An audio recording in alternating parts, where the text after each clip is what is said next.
I've really struggled with, I read, you sent a lot of the promotional material to us several weeks ago. I read the article that you shared.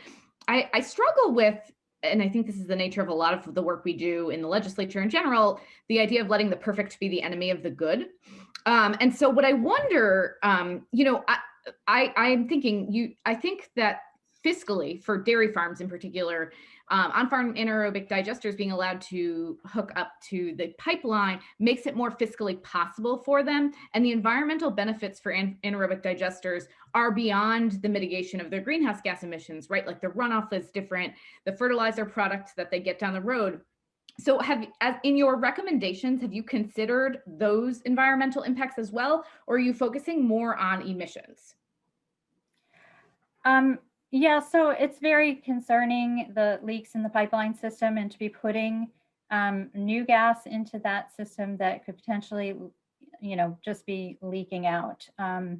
Those methane leaks are a big part of why gas is, not used to be often referred to as clean, but studies of methane leaks have shown that when you add leaks on top of the emissions from combustion, they're just as bad a fossil fuel as oil and coal. And so it's almost impossible to have a system that doesn't leak. So finding other ways to use that gas, whether it's creating electricity and then selling the electricity, or some other way to use it, is what we would like to see.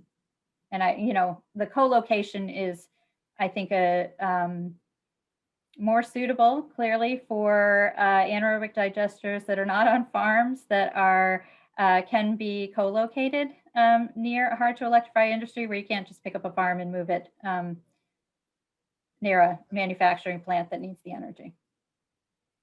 So what I hear you saying is that farms might be, because are a more complicated answer than the biofuels that are coming from non-on-farm anaerobic digesters that you. Yeah, but we could be thinking about energy storage and microgrids in the area of the farm. So there are other options, and I think we need to explore those. All right, thank you so much for answering my questions.